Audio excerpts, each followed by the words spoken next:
اس دستور میں کچھ حدود ہیں، وہ حدود اللہ تبارک و تعالیٰ کی مقرر کردہ ہیں۔ وہ حدود جو اللہ تبارک و تعالیٰ کی مقرر کردہ ہیں، ان حدود کو پھلانگنے یا ان میں کمی بیشی کرنے کی اللہ پاک اجازت نہیں دیتا۔ جس طرح کہ سورہ بقرہ میں مالک الملک نے ارشاد فرمایا، تلک حدود اللہ فلا تعتدوها، یہ اللہ کی حدیں ہیں، انہیں مت پھلانگو۔ ومن یتعد حدود اللہ فاولئک هم الظالمون، جو اللہ کی حدوں کو کراس کرتا ہے، پھلانگتا ہے، توڑنے کی، کم زیادہ کرنے کی کوشش کرتا ہے، اللہ فرماتا ہے کہ یہ ظالم لوگ ہیں۔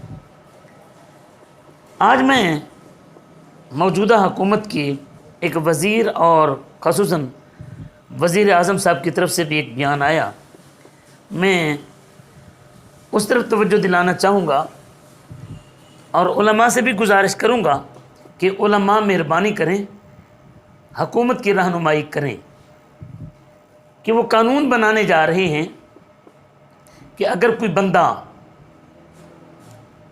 ریپ کرتا ہے کسی عورت کے ساتھ، بدکاری کرتا ہے کسی بچے کے ساتھ یا کسی بچی کے ساتھ، تو انہوں نے اسے نامرد کرنے کا ایک قانون بنانے کی تیاری کی ہے، شک بنا رہے ہیں، وہ اسمبلی سے پاس کروائیں یا آرڈیننس کے ذریعے لائیں۔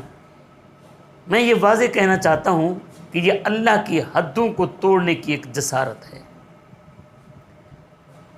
حد کس کو کہتے ہیں؟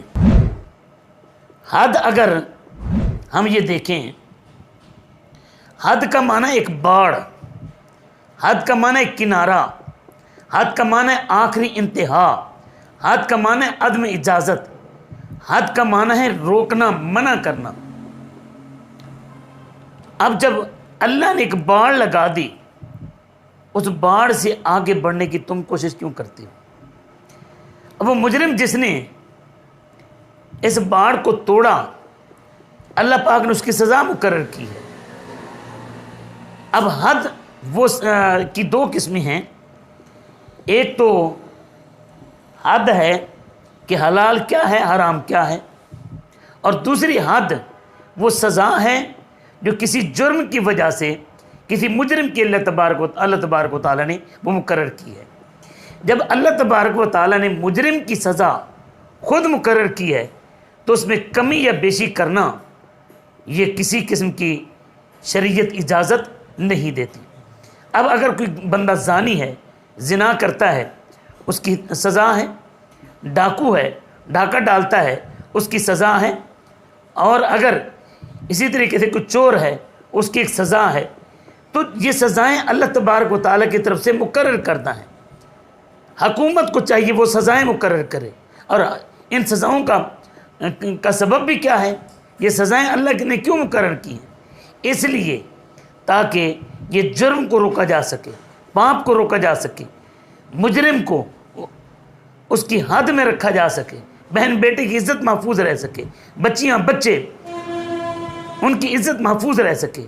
اللہ نے حدیں اسی لیے مقرر کی ہیں۔ اب ان حدوں کو وہ پھلانگتے ہیں، ان کو سزا دو، اور وہ سزا اس میں کمی کرو گے تو پھر تم اللہ رب العزت کی قانون کو توڑنے اور بغاوت کرنے کے مرتکب ٹھہرو گے، اور وہ اس میں دو قسم کی خرابی ہے۔ ایک تو تم اللہ پاک کی حد کو توڑ رہے ہو، اللہ تبارک و تعالیٰ کے قانون کو توڑ رہے ہو، دوسرا یہ مصلح کرنے کی طرف جا رہے ہو، یہ بھی شریعت کے اندر حرام ہے۔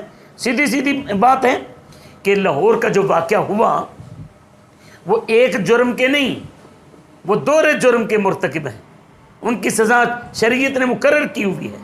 اس کو دیکھ کر، لاہور کے جرم کو دیکھ کر، یا بچیوں کے ساتھ ہونے والے ریپ کو دیکھ کر، یا بچوں کے ساتھ ہونے والی زیادتی کو دیکھ کر جو کر رہے ہو، اس کا سیدھا سادہ مسئلہ یہ ہے نا کہ قرآن نے سزا مقرر کی ہے۔ وہ سزا جب قرآن نے مقرر کی ہے، اس سزا کو تم سر عام نافذ کرو۔ جب تم سزا کو نافذ کرو گے تو مجرم لازمی طور پر جرم سے رک جائے گا۔ اب یہاں پر دیکھا یہ جائے کہ وہ سزا ہے کیا۔ اگر کوئی ریپ کرتا ہے، وہ کنوارا ہے یا شادی شدہ؟ اگر کنوارا ہے تو سزا مقرر ہے،